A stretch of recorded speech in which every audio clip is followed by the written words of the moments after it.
ever heard a train whistle that wasn't there? Let's listen to the curious echoes of London's train disappearance on Tall Tales UK.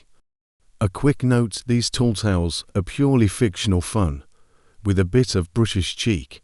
Let's start at King's Cross Station, that bustling hub in the heart of London, where platforms 9 and 10 once hid a magical secret for young wizards heading to Hogwarts, a nod to the city's love for a bit of literary magic.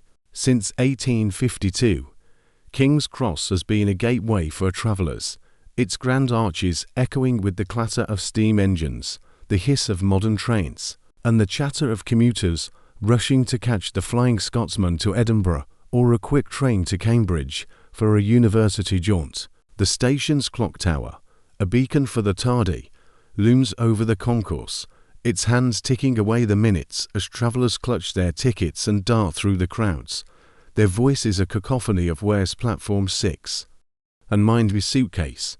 But one train's journey ended in a puff of ghostly smoke, a tale that's been whispered about in the station's cafes over cups of overpriced tea for over a century.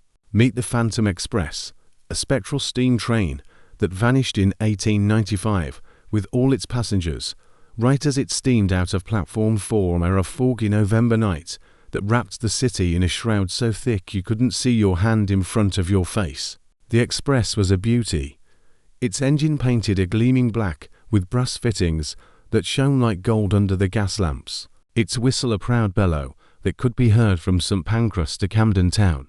But on that fateful night, it rolled into the mist and was never seen again, leaving only a single whistle on the tracks, its brass tarnished as if it had aged 100 years in a moment. Now, the Phantom Express haunts Platform 4, appearing at dawn with a ghostly whistle that sends shivers down the spine of every bleary-eyed commuter sipping their overpriced latte, their hands trembling as they clutch their paper cups, half expecting to see a steam train where a modern one should be. If you leave a penny on the platform, tucked into a crack where the pigeons peck, the train might let you peek inside its carriages are frozen in time, with spectral passengers reading 1895 newspapers, their top hats and bustles untouched by the years, their faces lit by the dim glow of gas lamps that flicker with an otherworldly light, while a ghostly porter shuffles by, muttering about lost luggage from Leeds.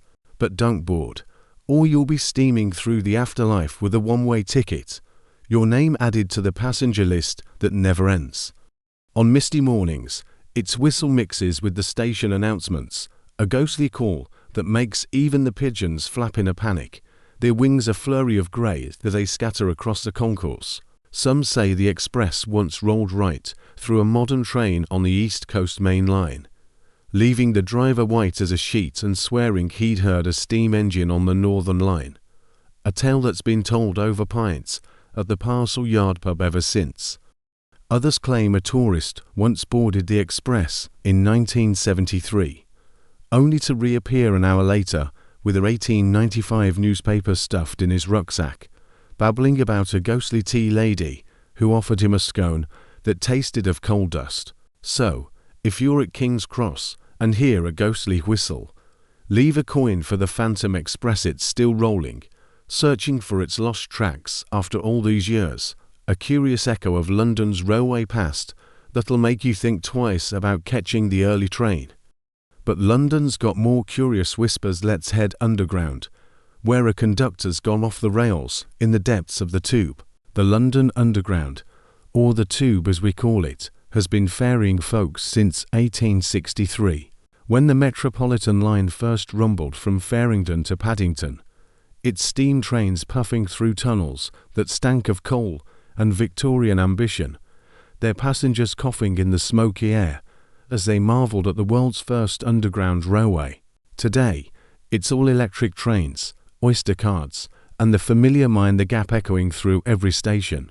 But the Tube's history is as layered as the city above, its tunnels a maze of secrets where the past whispers through the tiled walls, from the ghosts of Roman roads beneath to the echoes of wartime shelters during the Blitz, when Londoners huddled in the stations to escape the bombs raining down. But one conductor's still riding the rails, even after vanishing into thin air, His presence a curious echo that's been heard from Baker Street to Bank on the quietest of nights. Meet Whistling Walter, a ghostly conductor who disappeared in 1927 while working the Circle Line, right as his train pulled into Baker Street, the Sherlock Holmes station, where the game's always afoot and the air smells of mystery and the occasional overpriced pasty from the station kiosk. Walter was a cheery chap, always whistling Sweet Rosie O'Grady as he punched tickets, his peaked cap tilted at a jaunty angle, his brass buttons gleaming under the dim tunnel lights. But one night, he stepped off the train to check a signal that had turned red for no reason, and never came back, leaving his whistle, a half-eaten pie, and a crumpled timetable on the platform. His mates left to whisper, "He's gone to the underground ghosts," as they raised a cuppa in his memory. Now, Walter's ghost haunts the Circle Line, whistling his tune through the tunnels, a melody that echoes off the tiled walls of stations like Aldgate and Embankment, sending shivers down the spine of every late-night commuter waiting for the last train, their hands stuffed in their pockets as they peer into the dark, half expecting to see Walter's cap round the corner. If you leave a pie crust on the platform at Baker Street, tucked into a corner where the cleaners won't nab it, Walter might whistle you a thank you, his notes as bright as a summer day, each trill a memory of his days on the rails. But don't follow the sound too far, or you'll be riding the ghost train to nowhere, stuck in a loop between Moorgate and Mansion House for eternity. On quiet nights, his tune drifts through the stations, a ghostly echo that makes even the buskers pause their strumming to listen, their guitars silent as they strain to hear the melody over the hum of the escalators. Some say Walter once whistled so loudly that a train driver slammed on the brakes at Liverpool Street, thinking he'd heard a signal, a tale that's been told over pints at the Globe pub on Marylebone Road ever since, with drivers swearing they'll never work the night shift again. Others claim Walter's whistle once lured a rat out of the tunnels, the little creature dancing a jig on the platform before scampering off with a bit of Walter's pie crust, a story that's made every cleaner at Baker Street check their brooms twice. So, if you're on the tube and hear a conductor's tune, leave a crust for Walter. He's still riding, hoping to find his way back to Baker Street after all these years. His ghostly whistle a curious echo of the underground's knack for keeping its past alive in the depths of London's tunnels. From ghostly conductors to spectral passengers, let's head to Euston, where a train's got a seat for one more, whether you like it or not. Euston Station, a gateway to the north since 1837, has seen its share of comings and goings, its platforms bustling with travellers heading to Manchester, Liverpool, or Glasgow, the air thick with the hum of diesel engines, the clatter of suitcases, and the chatter of commuters shouting, "Where's the train to Birmingham?"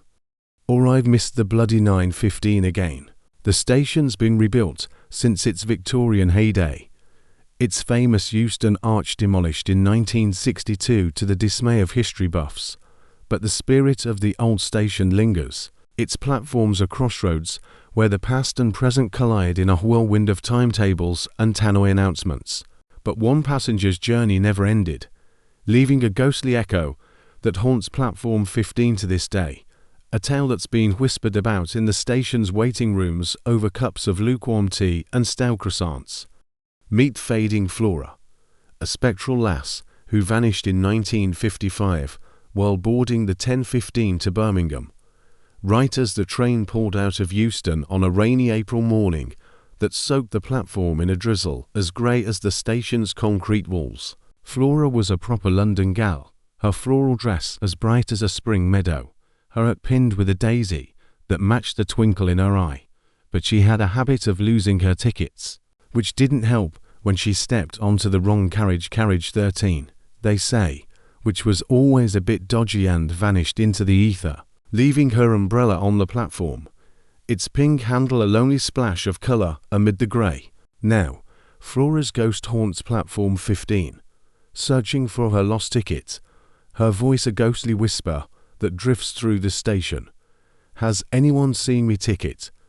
I'm ever so late for Birmingham." If you leave a daisy on the platform, tucked into a crack where the cleaners won't nab it. Flora might whisper a thank you, her tone as soft as a spring breeze, each word a memory of her days in the city, but don't offer her a ticket. Or she pull you onto the ghost train with a giggle, her hand as cold as the April rain, and you'll find yourself on a spectral journey to Birmingham that never ends. On rainy days, her whispers mix with the station's hum, a ghostly echo that sends shivers down the spine of every traveller rushing to catch their train, their hands clutching their tickets a little tighter as they pass platform 15. Some say Flora once whispered so sweetly that a ticket inspector gave her his own pass, only to find it vanish from his pocket the next day, replaced with a daisy that smelled of rain, a tale that's been told over cups of tea at the station cafe ever since. Others claim Flora once appeared on a train to Manchester by mistake, her ghostly form sitting in first class with a spectral cup of tea, giggling as passengers fled the carriage at Crewe, swearing they'd never take the 10:15 again. So, if you're at Euston and hear a passenger's plea, leave a daisy for Flora. She's still searching, hoping to find her way to Birmingham after all these years, her ghostly voice a curious echo of Euston's knack for keeping its lost souls on the move. From spectral passengers to cursed tickets, let's head to Waterloo, where a train ride comes with a catch that'll make you miss your stop. Waterloo Station, a sprawling hub since 1848, has been London's busiest station for over a century. Its platforms are a whirlwind of commuters heading to the south coast, their voices a cacophony of Mind the Gap and Where's Me Train to Brighton. The station's been a gateway to the world, from soldiers departing for the trenches in 1914 to holidaymakers catching the Eurostar to Paris, its arches echoing with the hum of trains and the clatter of footsteps on the concourse, where the smell of coffee from the kiosks mingles with the tang of diesel. But one ticket at Waterloo has a curse that's hard to stamp out, a piece of paper that's been the talk of every station porter who ever swept its platforms, their brooms pausing as they whisper about the ticket that won't stay put. Meet the ticket of Tommy, a cursed ticket that vanished in 1903 over its owner, Tommy Tucker, disappeared on the 8:45 to Brighton. Right as the train steamed out of platform 12 or a foggy January morning that wrapped the station in a shroud so thick couldn't see the clock above the entrance. Tommy was a dapper chap, his bowler hat always polished, his moustache waxed to perfection, his pinstripe suit the envy of every porter. But he had a habit of losing his temper, which didn't help when he argued with the ticket inspector over a fare, shouting I paid me blooming shilling so loudly the platform guards turned to stare. Mid-shout, Tommy vanished into thin air, leaving his ticket fluttering to the platform, a leaf in the wind, its edges glowing with a ghostly light that made the inspector drop his clipboard and run. Now, the ticket of Tommy haunts Waterloo's ticket office, glowing with a ghostly light under the fluorescent bulbs and whispering curses in a voice like a creaking train. Pay your fare, mate, or you'll never leave. If you leave a halfpenny on the counter, next to the ticket machines where commuters tap their cards with a beep, the ticket might whisper a warning, its tone as sharp as a ticket inspector's glare, each word a reminder of Tommy's fiery temper. But don't pick it up, or you'll be cursed to miss every train for a month, stuck on platform 12, as the 8:45 to Brighton steams away without you. On foggy mornings, its whispers drift through the station, a ghostly echo that sends shivers down the spine of every commuter queuing for their ticket, their hands fumbling with their wallets as they glance nervously over their shoulders. Some say the ticket once cursed a tourist so badly he missed his Eurostar to Paris, ending up on a ghost train to Brighton instead, where he spent the night with a spectral Tommy about fares, a tale that's been told over pints at the Waterloo tap ever since. Others claim a porter once tried to burn the ticket in 1955, only for it to reappear on the counter the next day, glowing brighter than ever. A story that's made every new recruit at Waterloo check their pockets twice. So, if you're at Waterloo and hear a ticket curse, leave a coin for Tommy, he's still shouting. hoping to catch his Brighton train after all these years. His ghostly ticket a curious echo of Waterloo's knack for keeping its cursed relics alive in the heart of the station. Which curious echoes your fave? Comment below and subscribe to Tall Tales UK for more whimsical brushish stories. Cheerio.